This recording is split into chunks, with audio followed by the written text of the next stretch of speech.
This episode of the podcast is brought to you by patreon.com/lightscameranonsense. Visit patreon.com/lightscameranonsense to help support your favorite new movie podcast. Now, let's roll that reel.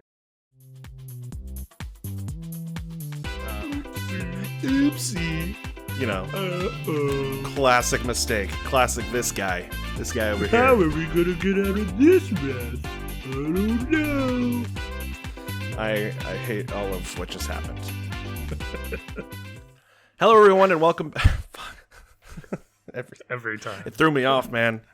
I was still laughing at your joke. I really need to.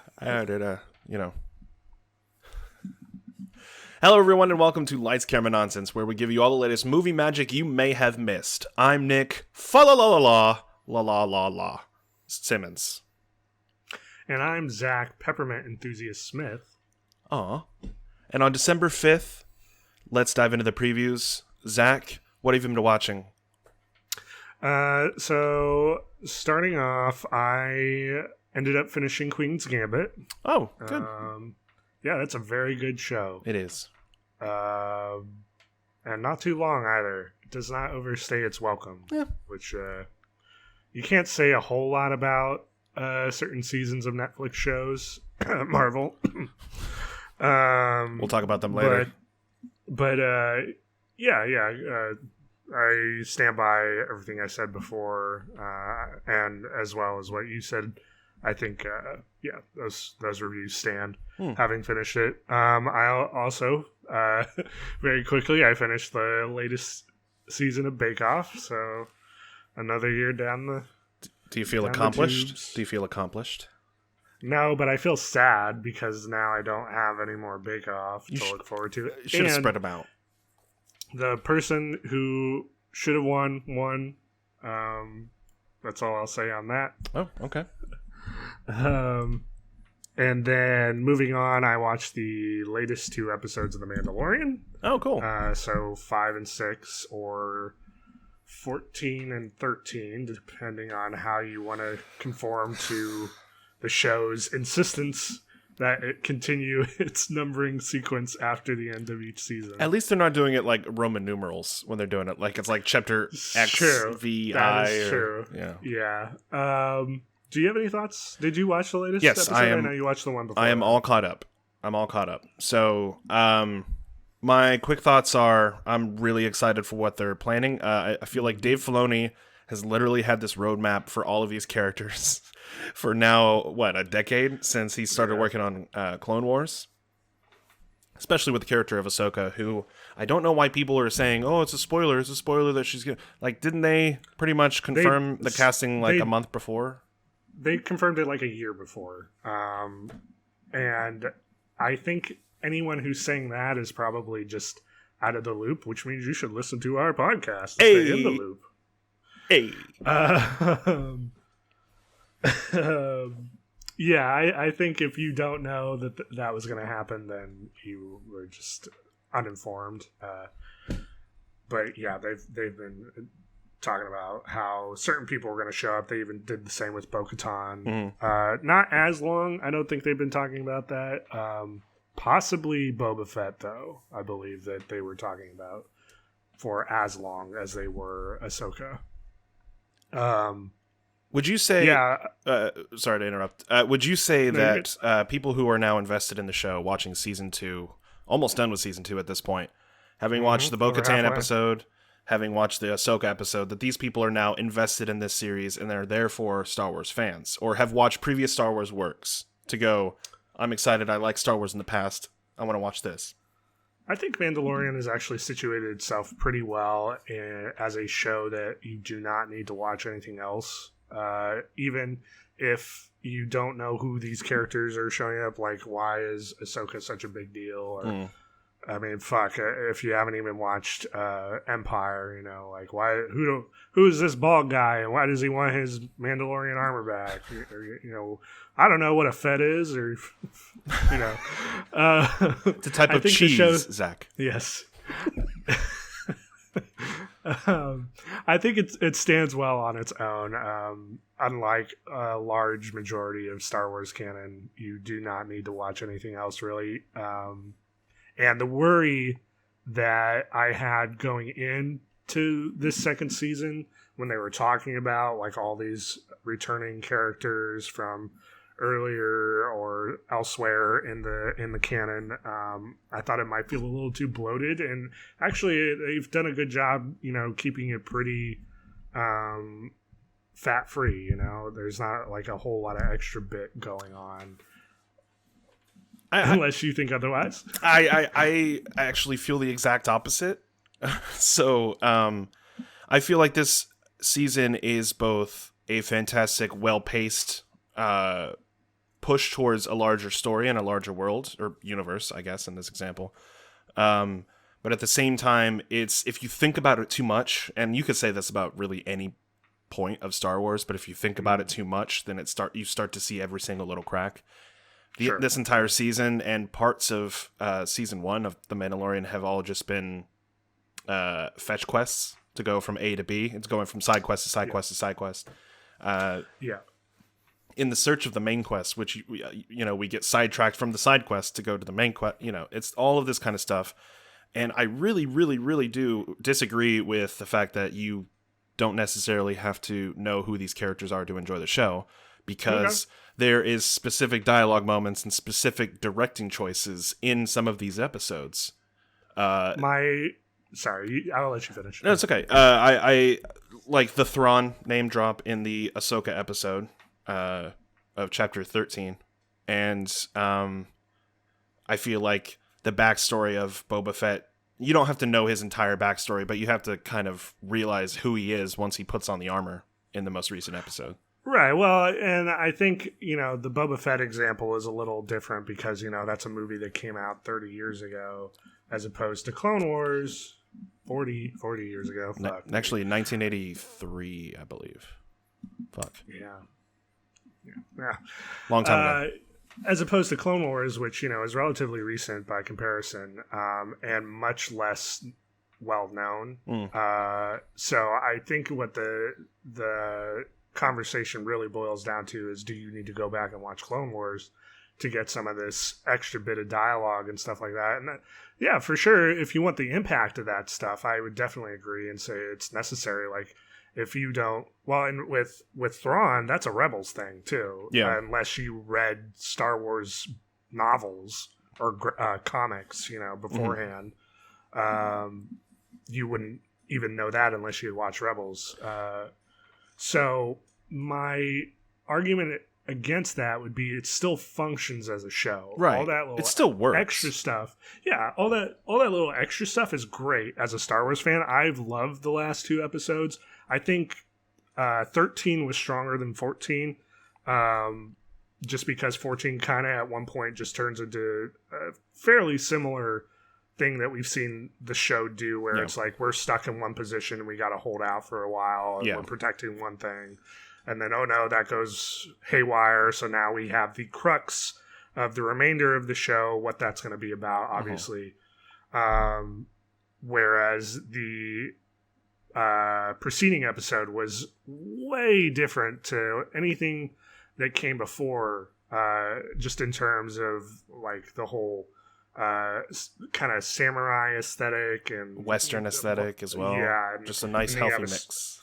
You have Ahsoka coming in, and you get some good Jedi / Force lore in there, which I wouldn't say is, obviously that's never necessary for a Star Wars show, but when you go on for a little while, without it, not that it's been bad without it, but when it gets there, it's like that added bonus, like we have been conditioned as Star Wars viewers to just expect like Jedi shit and Force, use the Force and all that. So when we get something without it, not only is it special, but when those elements do inevitably return, it's made that much more special. I feel like there's an actual gravitas to what's being presented. Right. So I think that's why that episode works so well. And I think with The Mandalorian, just even the existence of this show, and forming this, it's not always about Jedi. It's not always about the Force. It's not always about the Skywalker line and everyone who's associated with them or have been friends with them. I mean, I'm watching Star Wars Rebels right now, and Lando Calrissian shows up in an episode, and I'm like, oh, cool, yeah. But I mean, that could have been anybody, and it wouldn't have been as impactful because we know who that character is. But this is a universe. It's not just everything set in the United States like most live action dramas that take place. It's like this expands an entire universe, so have a universe worth of characters. Yeah, and I think it again all comes back down to balance. You don't want something all the way one way or all the way the other. Returning characters like Ahsoka or Boba again are given an added emphasis when we've gone a season and a half without seeing really anyone that we recognize. Except maybe you could count. Do we name drop Baby Yoda at this point? I mean, yeah. If you, I think 2 weeks is a good long enough time. I mean, if you already haven't been spoiled on it, having watched the show, it's pretty big news considering the entire world has latched on to the name Baby Yoda, and so people who are still in like he's called Baby Yoda, and they have no idea. Child. Yeah, they just don't. They're not paying attention. So I guess if you don't want to know Baby Yoda's actual name, skip ahead like 20 seconds because I'm only going to say it once. But Grogu, if when he first appears in season 1, you could feasibly see that as a connection. Like, oh, it's Yoda. I know what he looks like. That kind of thing. That's why everybody was calling him Baby Yoda because he just looks like Yoda. But barring that, there's really been an IG-88, but only people who actually know what an IG droid is are going to give a shit because they show up that. in like one scene in the original trilogy. Yeah.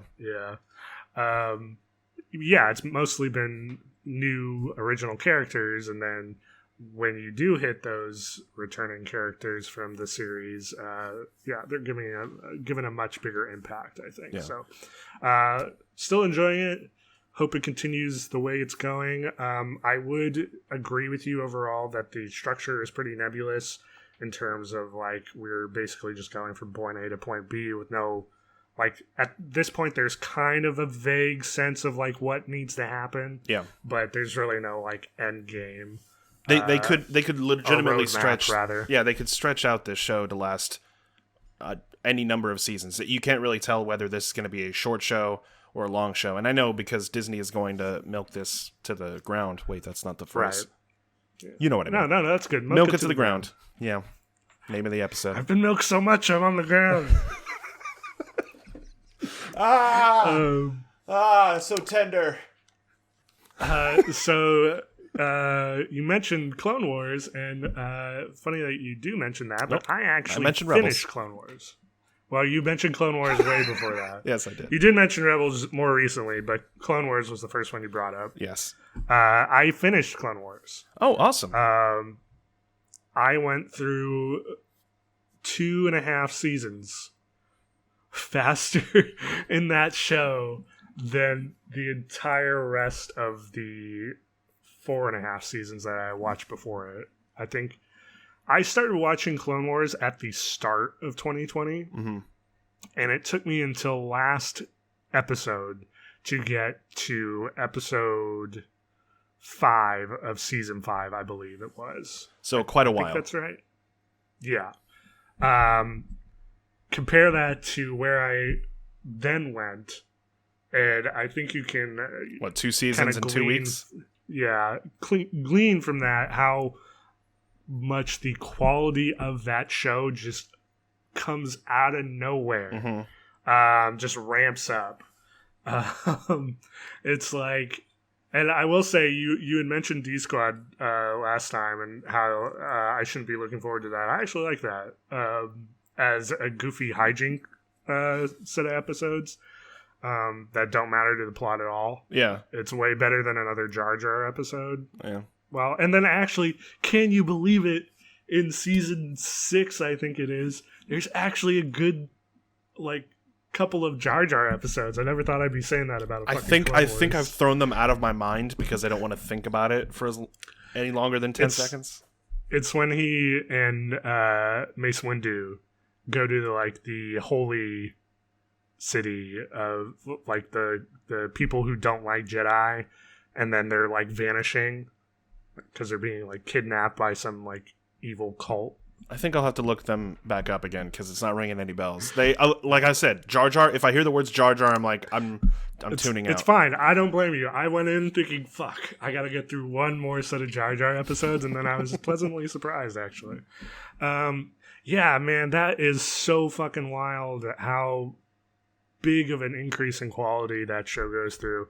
I finally get how people can, like, stand there and say to others, like, you need to watch Clone Wars. I don't get how they can say you need to watch Clone Wars in its entirety because... Yeah. You don't. There's so much useless shit in that show. And it's frankly arguable if any of it is even worth it up until the end of 5 and onward. But end of 5 and onward are amazing. And the series finale in season 7, I was just like fucking slack-jawed. Yeah. Man, that whole end ride is just... Like, that's what you want from a Star Wars property. It's amazing. And the fact I can't say it also leads directly into Rebels, which makes it all the better of a bridge to go to that, follow-up series. I mean, it also leads into the original trilogy, but I've seen that. It does. Yeah. I'm glad you brought Rebels up because I did start that immediately after as well. And as great as the end of Clone Wars is, I'm not sure I've ever experienced the whiplash in quality of going from like latest season 7, which didn't actually drop until the beginning of this year, to Rebels, which dropped I think in like 2016. Yeah, and not only in terms of quality, just in terms of like animation and all that, but like subject matter and presentation wise. You got to remember it was on Disney XD, and so this was directed specifically for kids.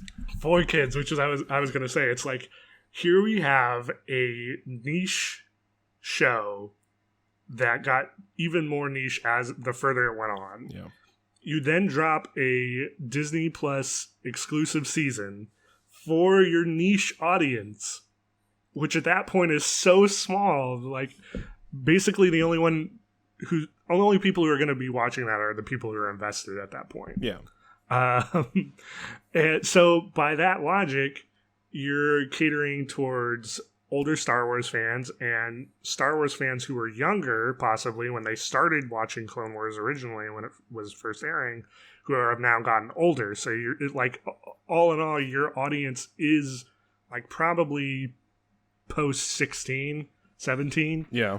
There's really not a whole lot of kiddie stuff in the last season of Clone Wars. So you go from that to Rebels, which is like I said it about some Clone Wars episodes before, but some Muppet Baby bullshit. Yeah. It's so weird. It's the animation is different too. That also gives you whiplash. I mean, the way the lightsabers look, the way that the characters are animated, just in general. I don't know why, but between the lightsabers and Vader, they went to this like skinny proportion art style. Everything's got to be thin. I don't understand it. I don't either. He has a weird, but the shading is still fairly reminiscent to like early Clone Wars animation too, which makes sense because it was off the heels of season 4, I think 4 or 5. It was around the end, which was originally supposed to be the ending of Clone Wars. So they went from that to Rebels. So it would make sense why that art style is a little bit more similar to the early stuff. But yeah, that was like, oh boy, I should have probably prepared myself better. Yeah, giving yourself a little bit of a break. That being said, that's just me being picky. I don't want to start off by dogging on the show quite yet. I'm only 2 episodes in, so we'll see how that goes. But yeah, Clone Wars, great show. At the end, It took a while. It took almost an entire year for you, but I can't in good conscience say that you should go back and watch from beginning to end that show, but there's specific arcs you need to follow from beginning to end. I mean, yes, the Clone Squad, I would say, the Darth Maul storyline, all of that. Yeah, I think there's quite a few things that are specifically Clone Wars that I think would be tantamount to you viewing. But that's for another time. So the last thing I watched was a film, a little Hulu, I believe, film called Happiest Season. Oh, okay, cool. Yeah, me too. So, oh, really? Yeah. Oh. Well, would you look at that? I stumbled upon this by accident because Casey was watching it, and I walked in and I was like, "What are you watching?" She was like, "I'm watching this movie with Kristen Stewart. Do you want to watch it?" And I'm like, all right, fine." Sure, because, I haven't had trouble with Kristen Stewart in the last year. Charlie's Angels. Yes. Best part of Charlie's Angels. What can I say? Best part of Charlie's Angels. And the icicle impaling pun that happens. I can't remember what it was. What was it? Ice to see you or something? Yeah, it was either ice to see you or put some ice on it. Oh, yeah, it was put some ice on it, and then she stabs him with an icicle. Yeah. I need to rewatch that. Yeah, so Happiest Season stars Kristen Stewart and Mackenzie Davis. Yep. They are a couple, and Mackenzie Davis's character invites Kristen Stewart to come home for the holidays to meet her family.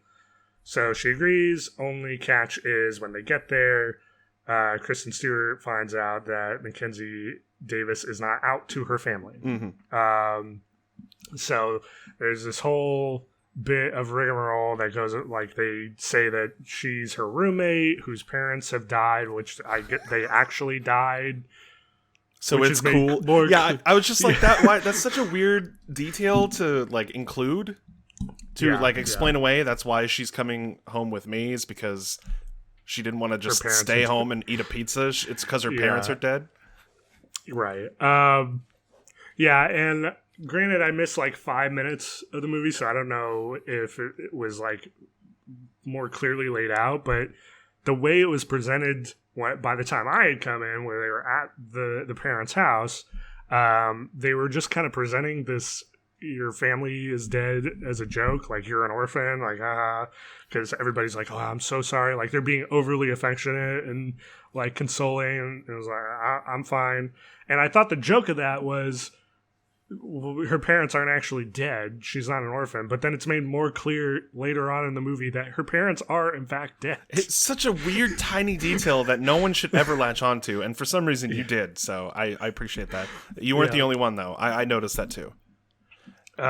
Did you? Can I interject really quick? Did you get so there's a specific sub genre of comedy films called what I like to call cringe comedy films, where it's just uncomfortable. No one would ever want to be in these situations, but when they do, or when they're not involved with them, they can laugh at it. It's funny, yeah. It's the Meet the Parents type of subgenre. And did you get vibes? Parking Lot Kingdom Hearts. Yeah, basically.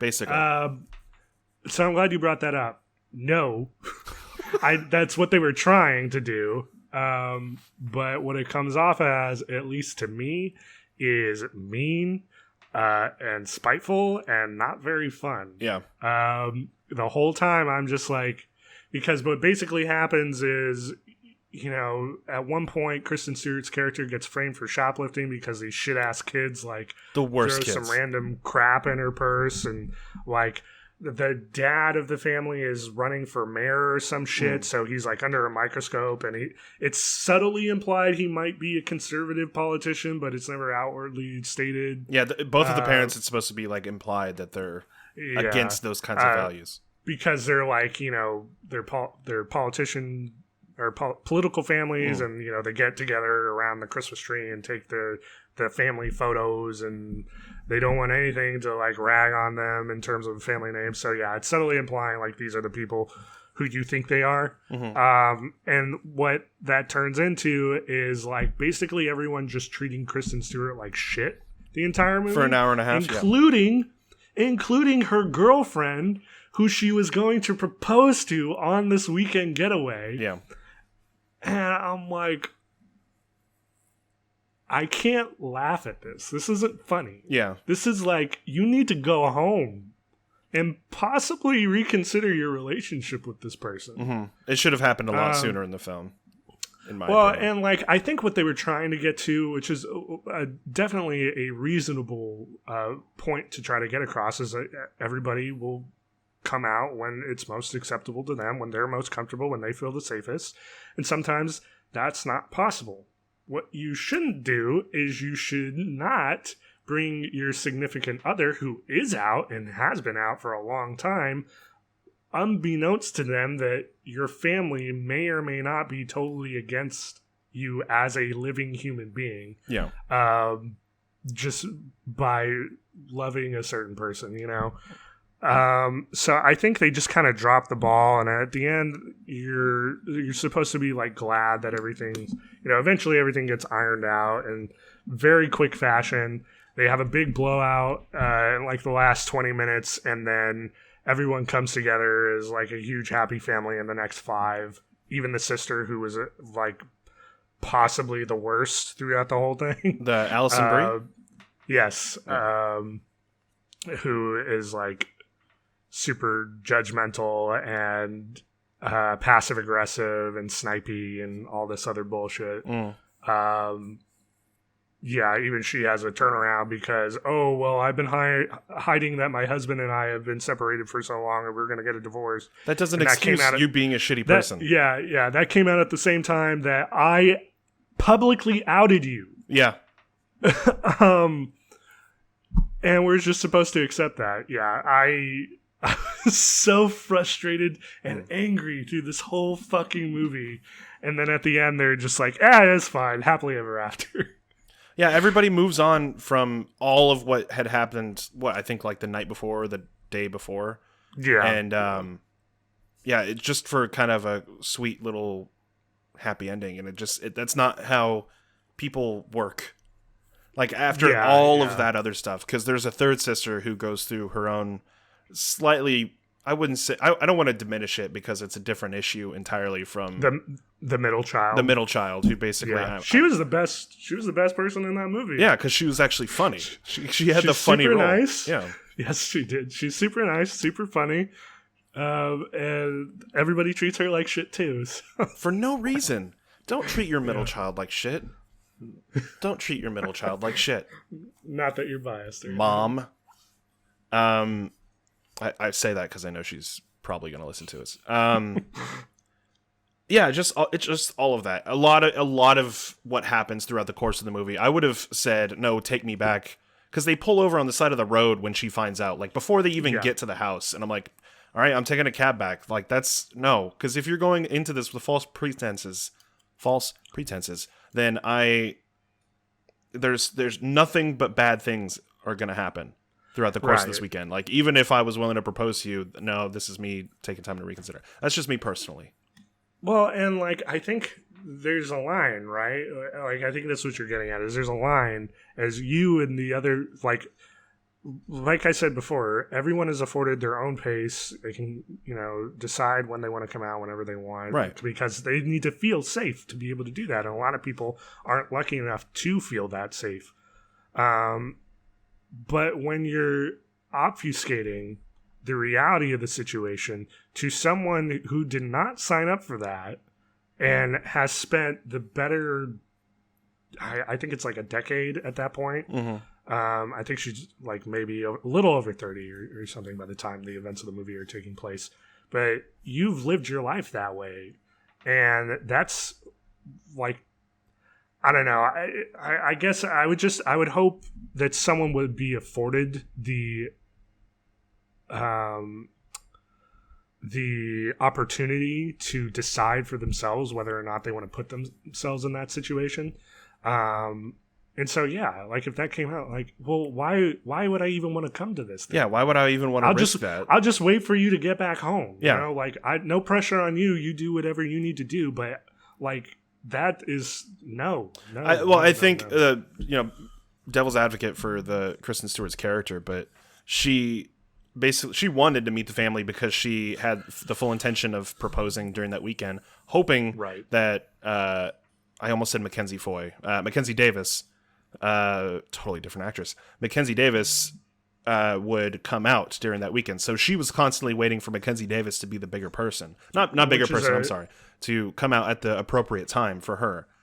But and that's a continuous thing too, is that Mackenzie Davis's character keeps saying like, I'm gonna do it, I'm gonna do it, I'm gonna do it, and then that eventually turns to, I'm gonna do it after the holidays, I'm gonna do it after the holidays, just delaying, and that eventually turns into, I just don't know what's gonna happen, I'm not ready. Which again, these are totally viable strings of emotions, like thought processes that you're going through. Like, I totally get it.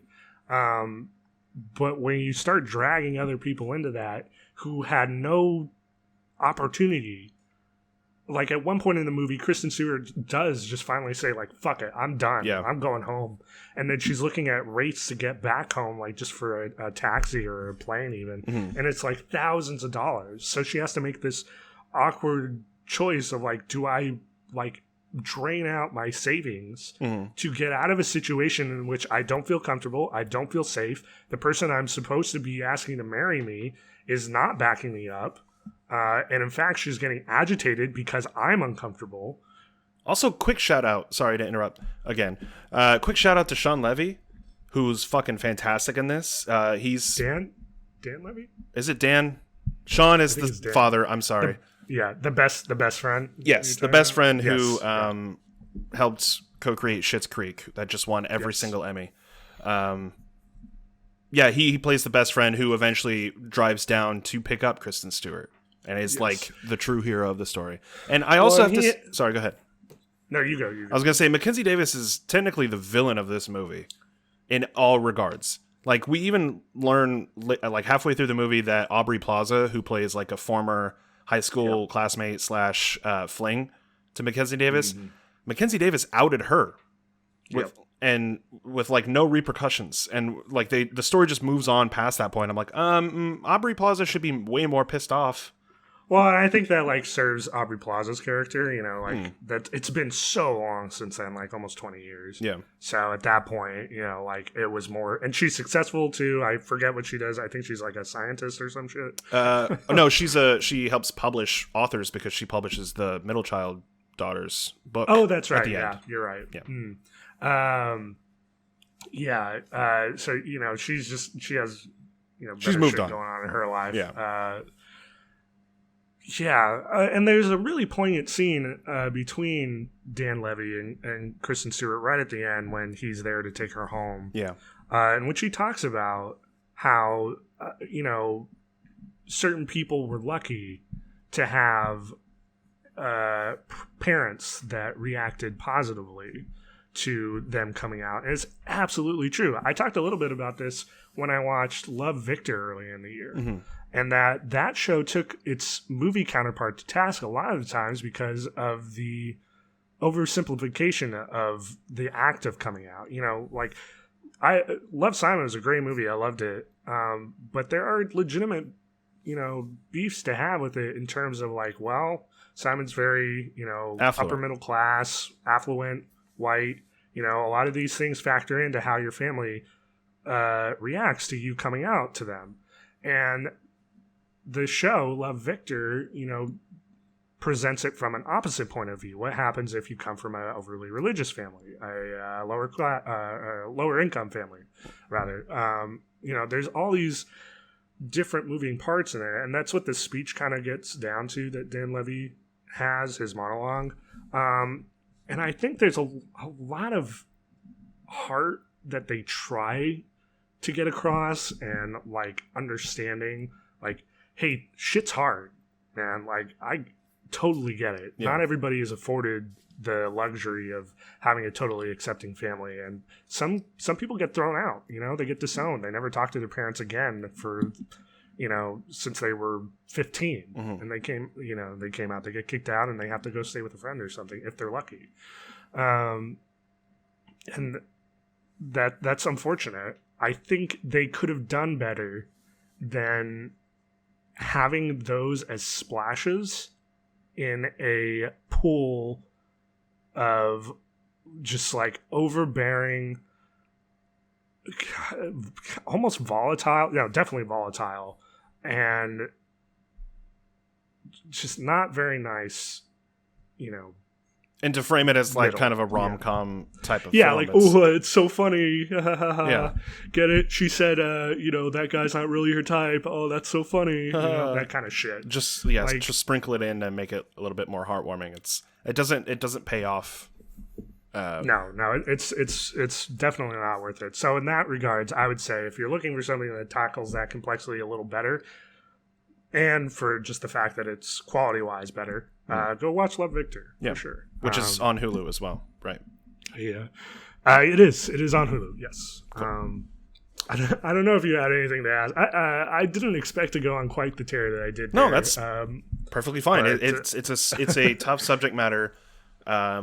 And I know we're both speaking from a different perspective than someone else who might have a different opinion about that film. But I think at the same time, both of us walking away from the movie feeling a little bit more uncomfortable than satisfied with the way that story was told. It says a lot about what the film does and why that film. And to be fair, the film was written and created by someone who came from a similar type of background as that story. So.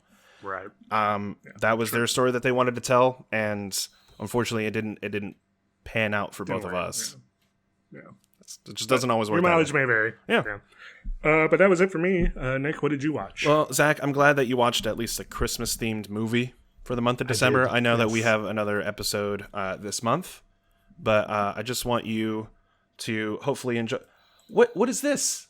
What is this? Just oh my gosh! So much. Holy crap! Do you see? It's snow. You have to just imagine the snow. Do you hear that? Do you hear? Yeah, I hear it. Yeah. Sleigh bells. Yeah, it's insane. Hold on. I put all two of those things together. Just let me have that. All right, cool. Sorry, audio listeners. Yeah. Yay! I watched a Christmas movie as well. So I watched Happy Season. I watched Star Wars Rebels, a little bit of that. I got caught up. That's definitely a Christmas show, right? Yeah, for sure. Yeah. Like the holiday special. Yeah. But I also watched Jingle Jangle: A Christmas Journey, which is on Netflix. Okay, this was on my docket for let's pull behind the curtain there. This was on my docket for the next episode. So, great. I can tell you that it is a fun sort of like throwback to classic Disney musicals, while also giving a unique Christmas, unique new Christmas story, without it being like, you have to be there with your family on Christmas, that kind of thing. I mean, it is about family. But what I enjoyed is that first of all, I didn't know it was a musical. Like, I saw it on the trending page for Netflix. I'm like, Christmas themed. All right, I'll click it. I haven't seen it. I don't want to watch Christmas Chronicles 2. No thanks. It's going to be more Kurt Russell being Santa. Sorry, Kurt Russell. Sorry. I got enough Kurt Russell Santa Claus in the first one, and I really hated the elf design in that movie. It unnerved me. Can you, editor? Can you put in a picture of the elf for me right there? I gotta Horrifying. Look it up. Thank you. Aren't you the editor? Don't. Okay, we can peel back the curtain. Don't peel back all the way, man. Tear it all down. Tear it all down. What stage is this? Get this shit out of here. It's $1 million curtain. Come on, guy. But I watched Jingle Jangle and was pleasantly surprised. Thought a lot of the musical numbers were very catchy. I could not sing them right now because, one, can't sing, and two, that's not true. I've heard you sing. Oh, well, thank you. The voice of an angel. I don't know what that was. You're like that what they were asking for in that song, "Send Me an Angel." Oh, the weather outside is frightful. What's that one? No, I know it's a different song. I was just trying to do something that would fit my vocal skills. It does not work. I'm sorry. But yeah, it's actually, I would say that overall, while the story is kind of just like, it's your typical... yeah, those are unnerving. I don't like that. Yeah. The typical, I'd rather go back to just the normal, like, human children being played, like, playing the elves, like Santa Claus. Yeah. And just put, like, some ears on them. It's the elves. Yeah, call it a day. Pointy hat, whatever. But hold on, there we go. I think it's fun. It's a family film. Yeah, you'll enjoy it. It's an hour and a half. I think Keegan-Michael Key did a phenomenal job. Nice. I of course enjoy everything that he's in. I think Forrest Whitaker does a phenomenal job. He always tries to do a weird voice with every role that he's in, and he does a weird voice in this one. But you'll just have to watch it to find out exactly what I mean. But yeah, it's very colorful. It's very bright. Very small children will enjoy it, and hopefully you will as well. Just overall good time. I didn't really find any super big flaws with it, other than it being very. It's the same problem I have with Disney, like animated kids movies. It's like I get it. This character was made for kids because he's funny and funny looking and that kind of. I assume that's what they were trying to do with the elves for Christmas Chronicles, and that did not work for me. Were they? I mean, I don't know. I'm not. I'm not a kid. Is it the same line of thinking as the Box Trolls? Well, okay. So there's a character in Jingle Jangle that is a small wooden matador played by Ricky Martin. Yes, that Ricky Martin. That sounds great. I mean, it's not though.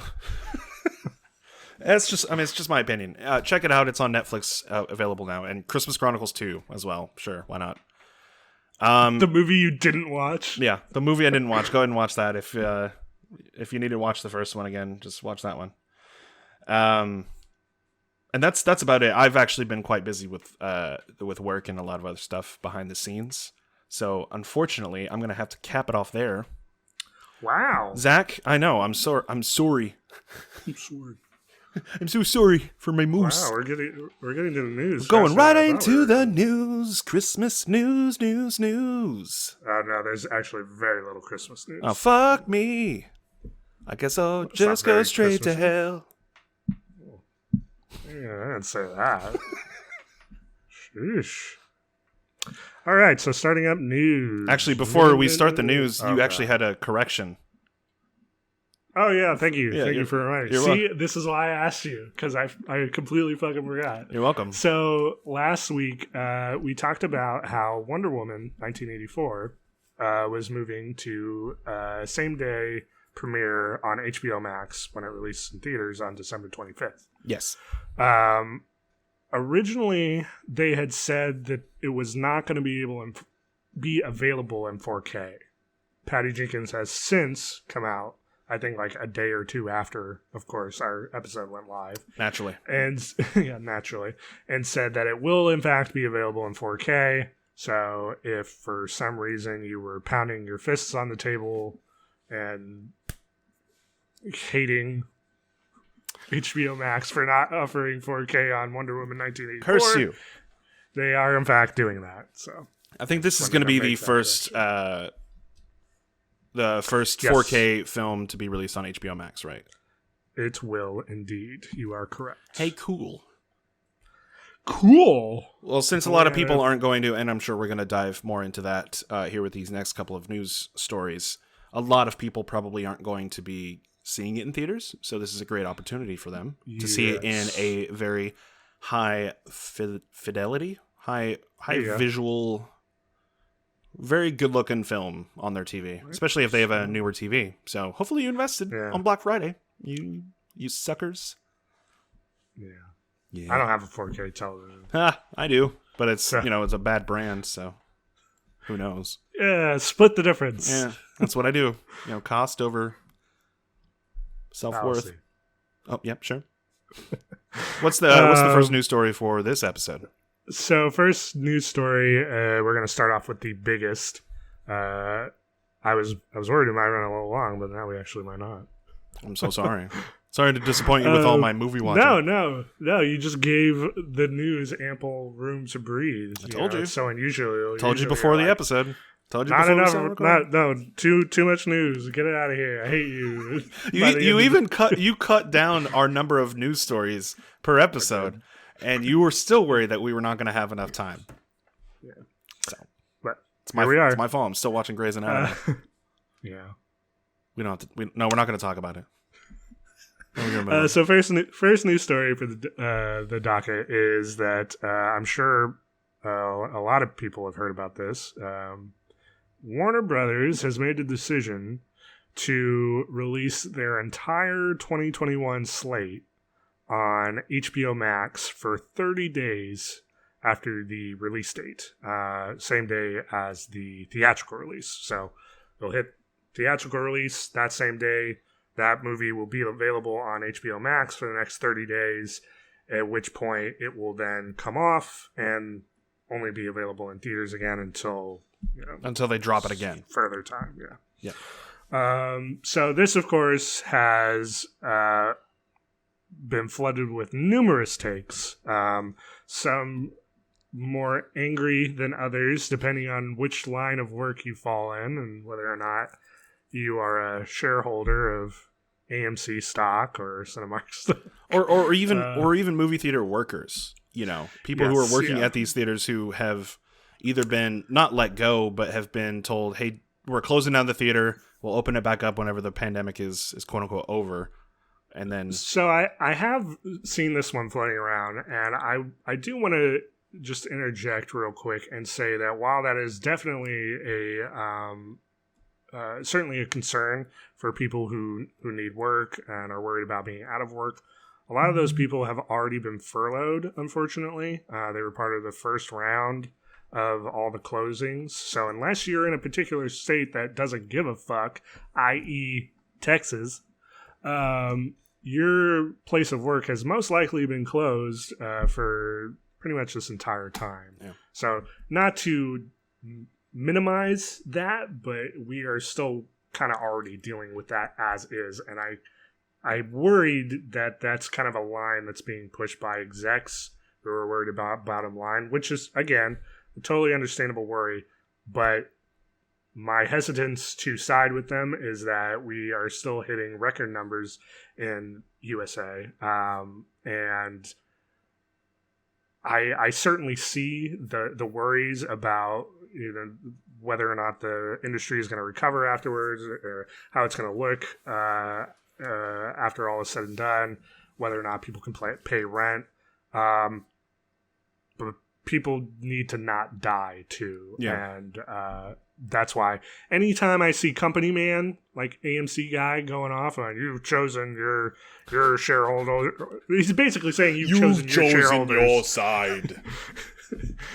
AMC man is saying you've chosen the shareholders that you're responsible to as opposed to the shareholders that we're responsible to. My gut reaction is to go, but I don't want people to die. Yeah. That's I mean, it's what's astounding to me is Warner Brothers coming out of this as the good guy when they're trying to think of trying to think of their bottom line as opposed to, I mean, you can come at it from either way. You can either come at it as they're trying to make as much money back through either new subscribers or their current subscribers.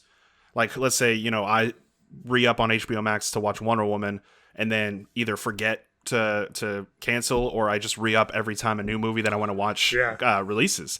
That's money in their pocket. Or you can look at it from the other perspective, and it's, hey, Warner Brothers is doing the right thing because they're thinking about the coronavirus pandemic, which is not what they're doing because they are a business. If you're thinking that, you are such an it's a glass half full type of scenario. You have to be like, look at how cool they are. They're donating money to charity. It's like saying that. It's like saying, man, I really like this Monopoly guy. He really has our best interests at heart. He gives us like $200 every time we pass go. Never mind the fact. Hey, the fact that rent on Boardwalk is like $400. Listen.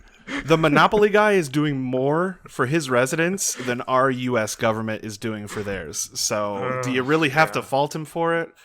Last fucking 34 weeks with $1,200. Yeah. Sorry, got a little bit into politics, but moving back. No. This is the same company, Warner Brothers. This is the same company where I had a example of them shooting an elephant behind a curtain, or it was a horse, I believe. I think we were shooting a horse. It was a horse, yes. Yeah, the Tenet, the Schrodinger's horse, the Tenet issue.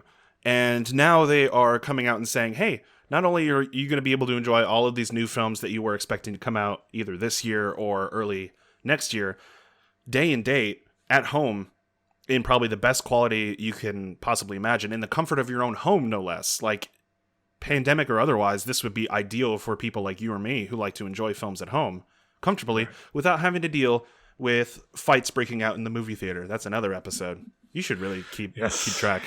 Yeah. The fact of the matter is, this was always going to be a thing that was going to eventually happen. Whether this happened next year, technically this year with Wonder Woman, but whether this was going to happen now or later, it was going to happen. It was either going to be like a Netflix, maybe possibly doing that, or any studio. We recently saw like right before I had it on the docket before I just didn't have to have it anymore because it morphed into this. But Netflix had attempted to acquire the streaming rights to Kong versus Godzilla, or Godzilla versus Kong, in which they were subsequently shot down, obviously, because it's part of the lineup that's going to be on HBO Max. Yeah. But yeah, I mean, I think the writing was on the wall. It's hard to remember sometimes just how much was supposed to come out this year. I mean, you just think back to May, and we were supposed to have Black Widow then. Mm-hmm. Eternals was in November, I think. Or maybe even earlier. I don't know. And then, Godzilla and Kong were supposed to be out this year, too. Speaking of Disney, like, they have to be kicking themselves. Like, I mean, you have to wonder if they're on the side of Warner Brothers or if they're on the side of this, because when you look at Disney, you think of all of the huge franchises that they're involved with, being one of the huge giants of Hollywood. But like, you have to wonder if they had this idea way back in May with Black Widow or with Eternals or with their Disney Plus programming. If they had an idea for something like that, and they chose not to because they wanted to think about their bottom line. They thought they would be able to recoup their money. We've been having this discussion like literally all year since this pandemic has started. Yeah. But what is the best way to get movies that people can't actually see in theaters that haven't released yet? Right. You know, like, what is the process of getting those to the public, and how do you make money off that, right? Like, what's your overend? Like, does a VOD model like Trolls World Tour work? Yes, it does. Yes. As you can see by the shit ton of money it made. Does the release way of Tenet work, where you just say, fuck it, throw it in theaters anyway, and people come see it? Yeah. It didn't. Mulan. Does Mulan work, where you charge a premium? No. On your streaming service that you already have people pay for? Does that work? No, it doesn't. So I think this is probably the last way you can do it. In terms of ideas to get it out to consumers off of just your standard VOD, like Trolls World Tour, which it's still kind of appalling to me that didn't. Like, I can't wrap my head around why that wasn't more of a thing. But as a VOD, just being standard, yeah. Like, why didn't you drop Black Widow on VOD? Because that's essentially what you're doing. That's essentially what Warner Brothers is doing, but they already had their own established subscription service, so they're like, well, fuck it, let's just use that. We already have it. Which, to be fair, they're kind of, like, you can construe this as kind of making the best of a bad situation, because if you get that buy-in to your subscription service, which is the same price, or a little less than the same price of your standard VOD rental, standard version. Mm-hmm. Then you also get people into your ecosystem, and then they kind of see HBO Max is actually probably one of the better value gets in terms of what they have available on their service. But I think a lot of people balk at the $15 price tag. So what's a good way to get people in? Well, instead of spending $19.99 on a 48-hour rental for one movie, why don't you pay us $15 for a 30-day rental for a full fucking month, and then also you have all this other stuff here that you can watch too. So I get why they waited so long to get to this point, because they just want to make money at the end of the day, and they want to make as much money as they can. This being one of the less incentivizing reasons for stockholders to kind of stay on, I think, in terms of like, hey, box office numbers are big. You know, everybody loves box office numbers. Which kind of leads into this decision, because stockholders are actually AT&T stockholders were actually the ones that pushed this decision for Warner Brothers to make, because you just have this slate, basically a full year slate of movies just shitting on the shelf, sitting on the shelf, not doing anything, not making money. You're gonna eat into your next year's slate, possibly pushing that out more and more and more. We don't know when this is gonna end. Even with vaccines, I saw that a lot too. Like, oh, I don't know why they would make this decision for the full year with vaccines just around the corner. We don't know how well the rollout of those vaccines are gonna go and how quickly people are gonna be able to get them. Not to mention, not everyone is going to get vaccinated. Just even if it was free, even if it was tested and it works. I mean, not even counting. I don't want to bring we already brought up politics into again, it. so. Well, I just meant like there's no accounting for like just I'm not going to do it no matter what, right? Like you can't factor that into your rollout because obviously like that's not going to fucking matter anyway, because people are just going to decide what they want to do. But in terms of people who are going to take it, they have a line of like who should get these first, and then they're going to go down that line, with the end goal being the general public who are least likely to come in contact with COVID-19, which could very well be into the latter part of next year. We don't know. Again, I'm not privy to how they are strategizing the rollout of this, and neither are you, theater owner, who I understand needs to make a living for their business, but like, again, I don't want people to die.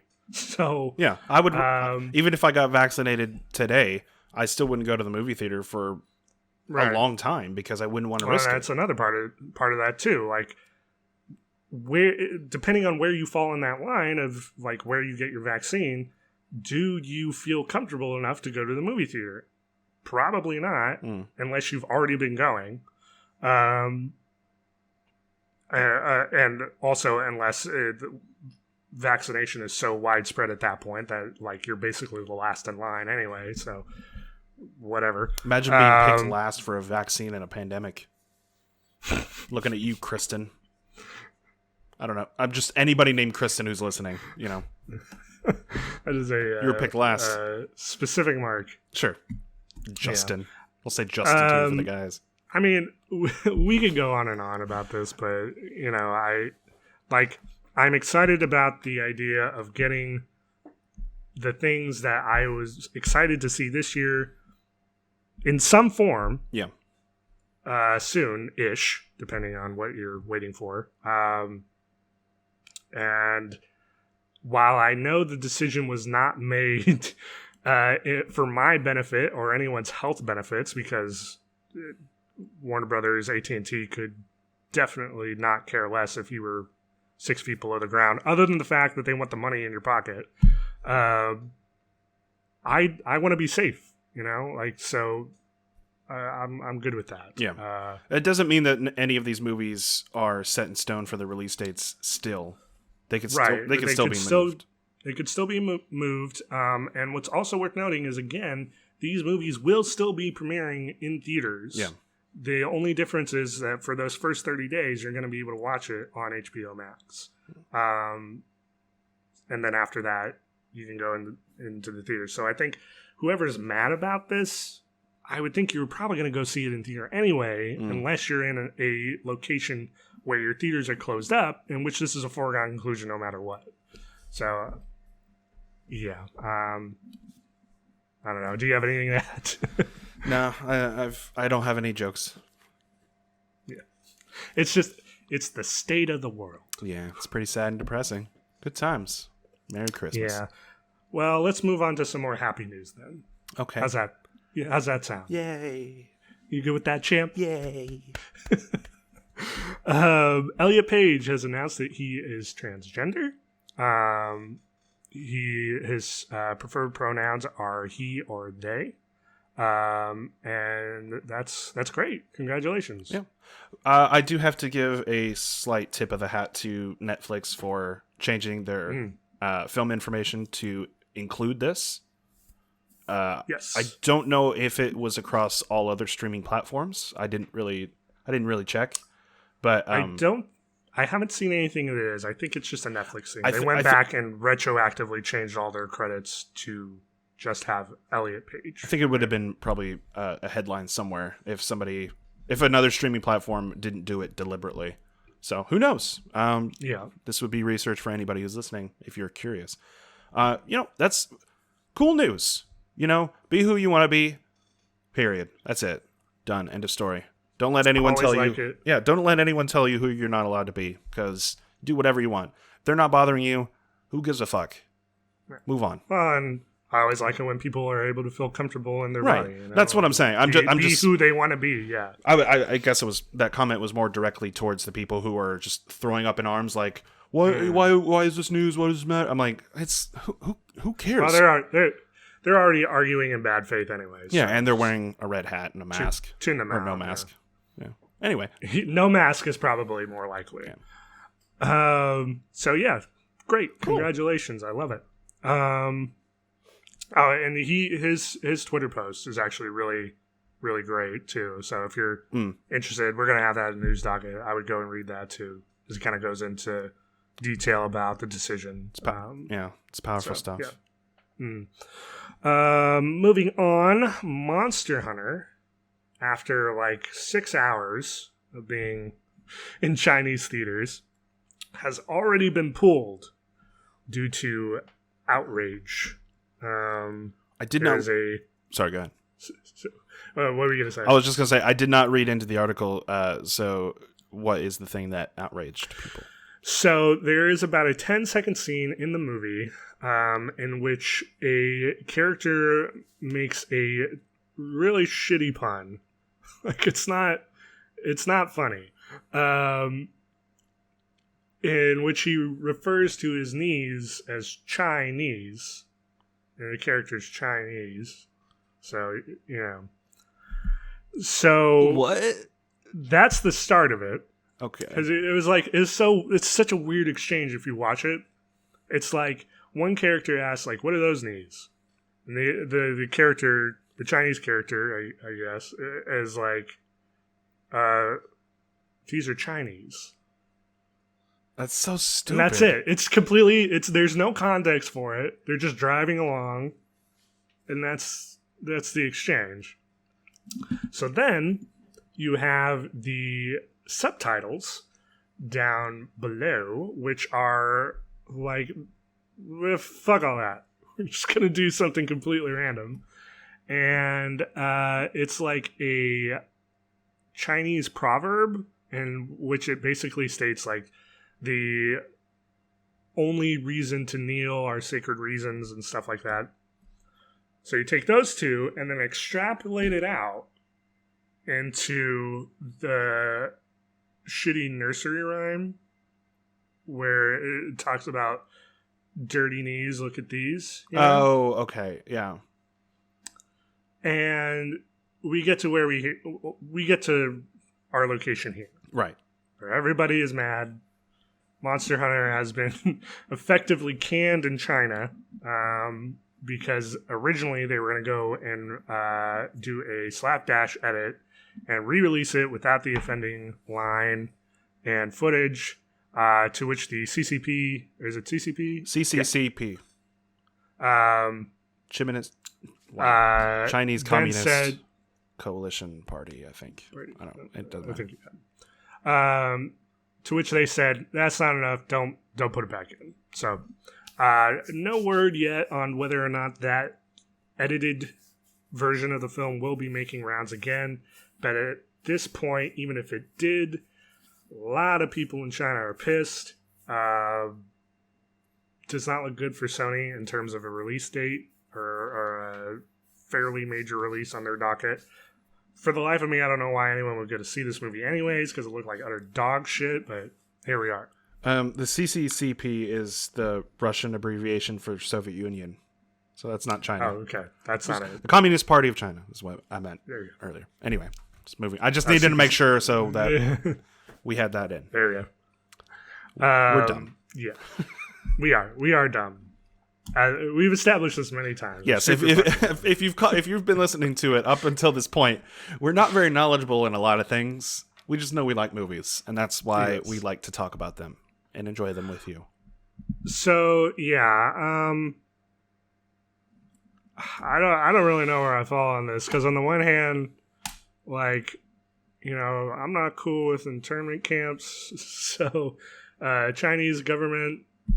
You don't have to be on either side, you know that, right? You could be on the side where, hey, this sucks, and I can see where they're coming from, but at the same time, hey, a lot of what... Well, I think what it boils down to is if the people of China are upset, which it seems to be. So I think there's a logical conclusion to draw to that.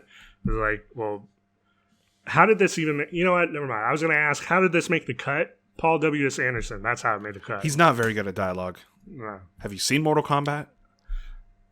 I have, yeah. Oh, man, Mortal Kombat coming out next year. I'll be able to watch that in the comfort of my own home. Yeah, in the comfort of my own home without anyone else spewing the lines from the video games out while watching it. Yeah. Get over here. Yeah, so shitty situation for Sony. I don't begrudge anyone for being pissed either. But yeah, that's what it is. It is. I don't think this movie was ever going to get the chance to be successful anyway, non-pandemic or not. I think we live in a post-Sonic the Hedgehog, post-Detective Pikachu world where there is a chance to make a video game story or a story based around a video game series successful and approachable and digestible like any other kids film. The thing about this is, while Monster Hunter is very popular in the United States, it's only made popular more recently because of a newer release of their franchise, Monster Hunter World, which came out not that long ago. So you have the people who enjoyed that game who hopefully go see that movie and realize that there are some things, quote, parentheses, Paul W.S. Anderson, that are involved that may or may not be a good indicator of whether this film is going to be faithful, let alone adaptable in movie form.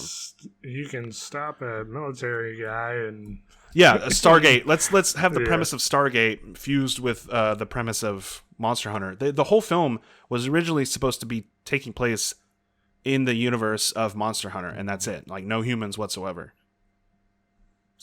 Yeah, it then translated to just New York. Why is it gotta always be New York? That's the hub of anything, right?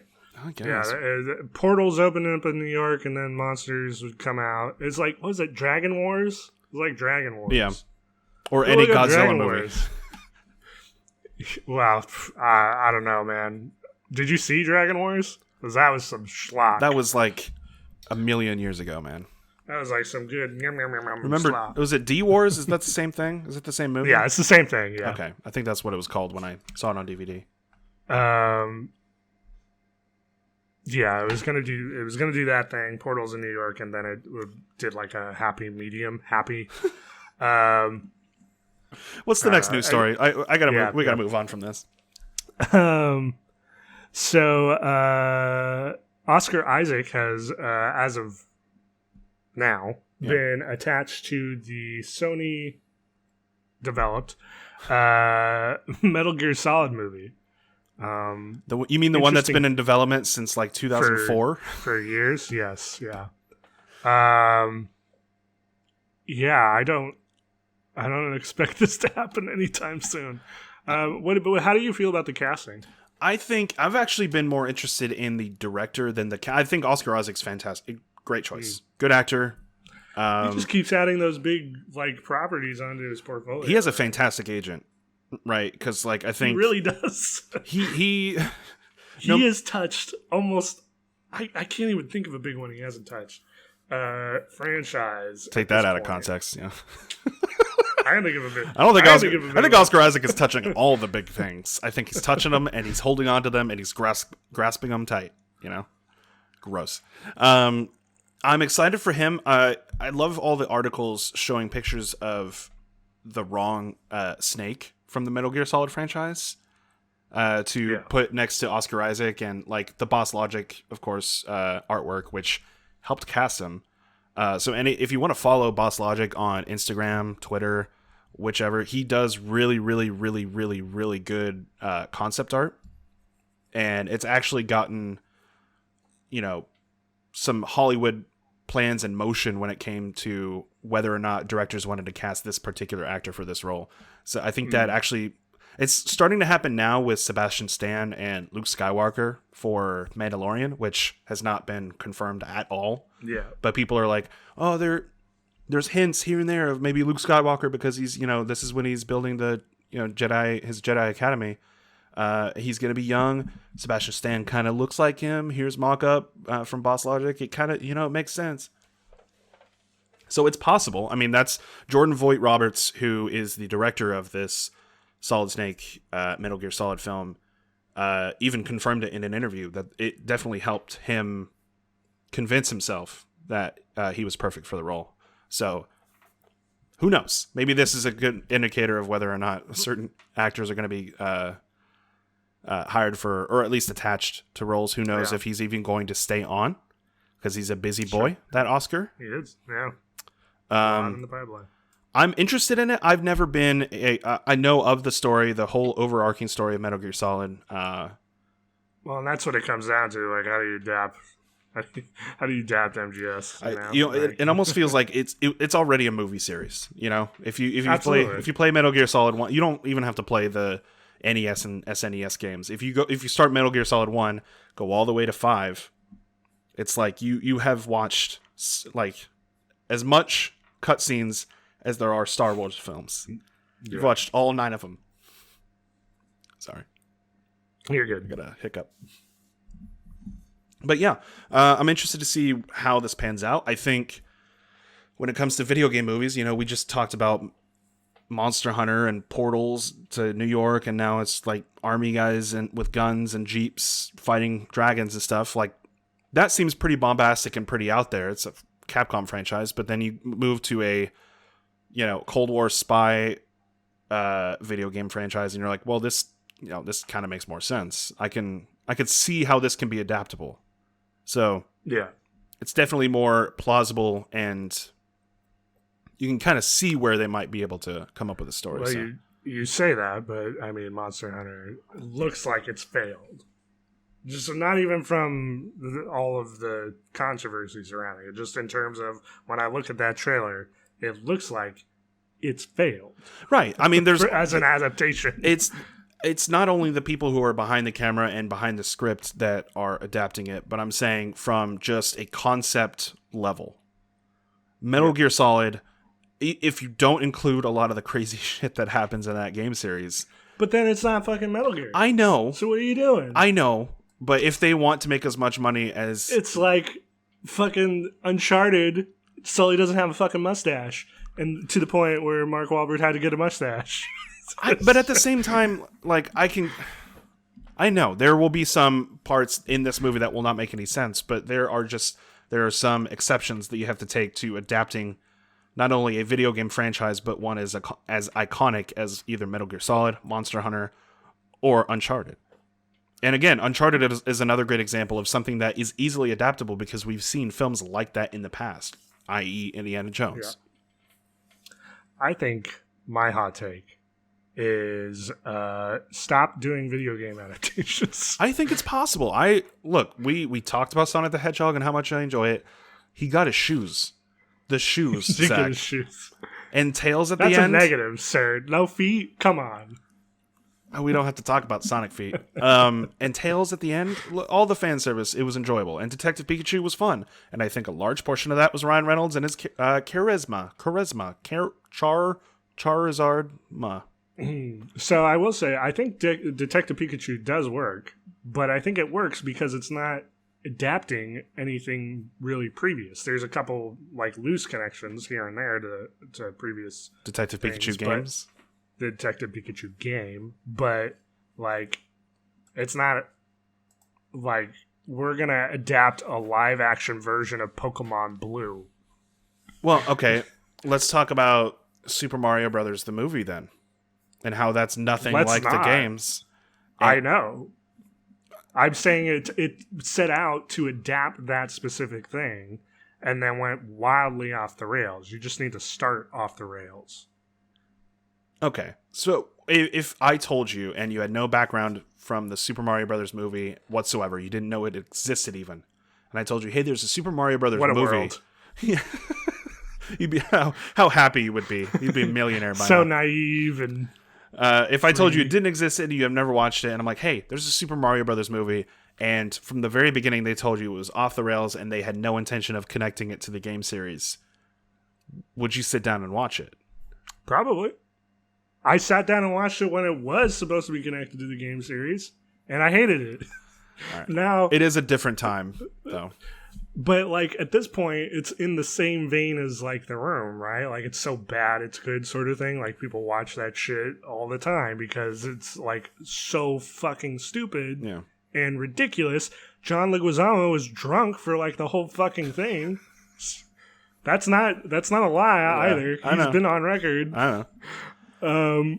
We can move on. I think that it is possible to adapt something like Metal Gear Solid to, I would even say a film franchise. I assume that's where they're going with this. But even if they adapted only Metal Gear Solid 1 into a film, I think that is possible. Without it being, I mean, people who are going to be seeing all the crazy stuff on screen are going to go, oh yeah, that was from the game. And that's so insane that it's in a movie that I'm watching right now.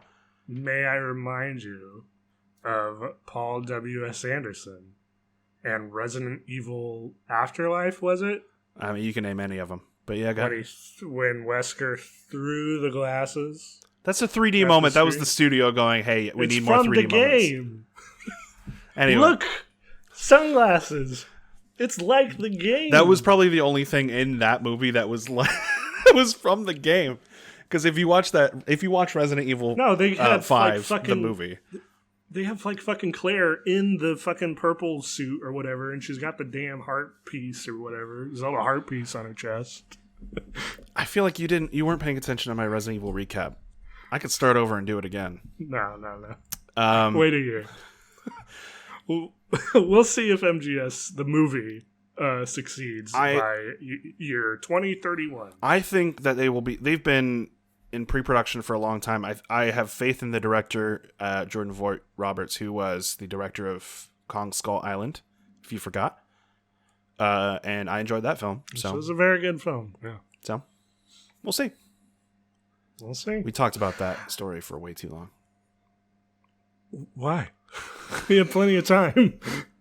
Damn it. I just need to watch more so this never happens again. The rights for Daredevil have officially reverted back to Marvel Studios. Originally, when the Netflix show was canceled, as per their contract, they had the exclusive streaming rights for 2 years post-cancellation. Those 2 years are up.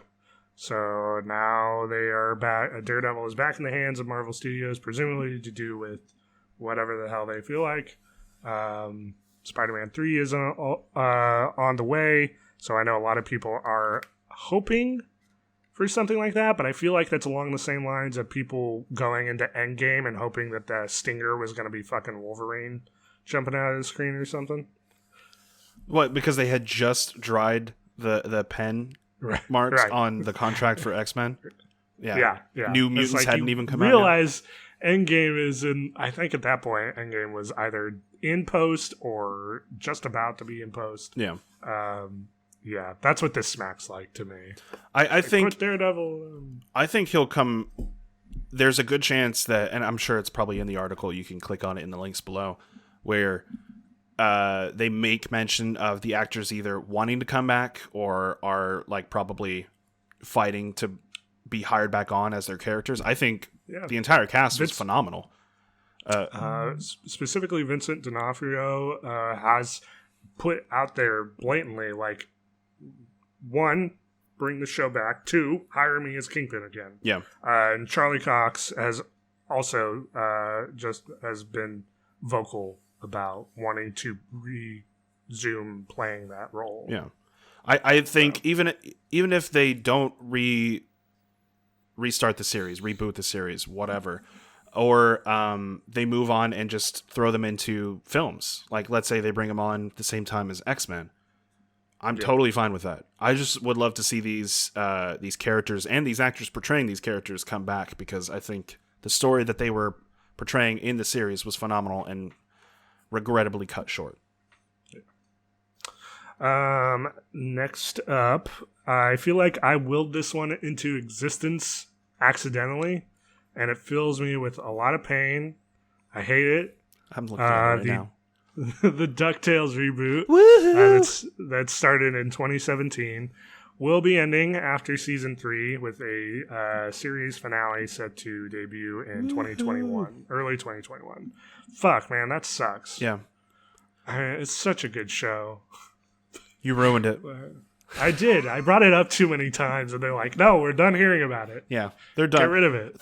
The voice cast alone for that show, so good. So David Tennant underrated. as Uncle Scrooge. You got Ben Schwartz as, I think, Dewey. Let me just... Who was Donald? I'm trying to remember. It was somebody... I mean, it doesn't matter. It's Donald Duck voice, but... there was one episode where he talked articulately. Yes, he had it was the season finale of season 1. He gets a vocal thing that lets him not have his speech impediment, and he's like this super deep hello, suave voice, and he gets like super like confident because people can understand him and shit. It's a really good bit. Fuck, this show's so good. Is it on Disney Plus, by the way? It is on Disney Plus, yes. So you can watch it there if you'd like to enjoy it from beginning to end. Let's see. Ben Schwartz, David Tennant, Danny Putty, sorry. Yeah. Is Huey. You got Kate Micucci as Webby. I love her as a comedian. Bobby She's Monahan. good. That's what he's been doing. Yeah, Bobby Monahan as Louie. I feel like there's an episode where Thomas Middleditch. He would have to. I feel like him and Ben Schwartz are tied to the hip. Oh, Catherine Tate was Magic Dispel. Oh. Lin-Manuel Miranda. Was that? Yeah, I mean, it's just fucking loaded. It's a good voice cast. I mean, when Disney has the money to hire a lot of these high-profile actors who would, of course, love to star in a show that they grew up on, it is sad to see a phenomenal reboot end. But I felt the same thing when the Teenage Mutant Ninja Turtles reboot ended because of how phenomenal that show was. My response to that is we have had like 20,000 TMNT reboots at this point. This is the second DuckTales show. Yeah. Okay. Not counting Quackback. I'm sorry. I'm not as amazing as the Get off your DuckTales high horse is what I was trying to refer to. I feel like just because I've had more opportunities to reconnect with my youth, with my turtle love. Hey, I love Teenage Mutant Ninja Turtles just as the next guy. But I feel like... Well, except for that one guy who takes it too far. I feel like you're comparing it... Well, I mean, we're not going to talk about Turtles in Time. Yeah. Just personally. I hated that one. Long story short, that's sad. Great animated shows should always have the opportunity to last as long as its audience is there. And unfortunately, I feel like this may be a little bit too short. Yeah. Yeah, definitely unfortunate. But we'll move on. Can we give one last woohoo to the boys? Do we want to make a sad one or like a here's to the future? To the future. All right. Okay. 3, 2, 1. Woohoo! There we go. That's beautiful. Yes, definitely. And then the last story for the night, as we're recording at night instead of day. Another curtain pull, man. Stop pulling my sweet, sweet curtains. I can't help what time it is. Universal and James Wan are producing a new Van Helsing movie with the director from Overlord, Julius Avery, attached. I don't think we need it. I think we have the perfect Van Helsing film. There, I said it. Yeah? Yeah. Hugh Jackman, Kate Beckinsale, the guy who played Frankenstein, whose name I can't remember. pulling it up now. What do you think about this? Barring my misgivings on Overlord a little bit, which I talked about previously, I think it was was that last year's Halloween episode? No, that was this year. Oh. No, that was last year. It was last year. This year. Fuck. I think that might have been nicknames movies too. Yeah. Barring that, I like that James Wan is not just producing, but he is also on the creative team. I like that. I am interested to see where it goes, but I am also hesitant to agree with you.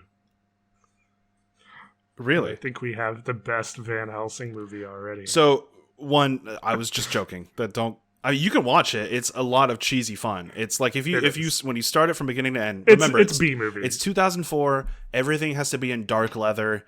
It has to have Hugh Jackman, and it has to have like really horrible CGI vampires in it. If you watch that scene where so rewatch it, realize that it was a different time. And then go into it knowing it's fun. I mean, you have different time. You have Frankenstein, Dr. Jekyll, Van Helsing. You've got Dracula. It's got more monsters than Monster Squad. Okay, True. I think that if you wanted to get a good Van Helsing adaptation, you can watch 2000's Dracula. I know where the bastard sleeps. Or you can watch the TV show that I'm having trouble pulling up because it's only pulling up the 2004 movie.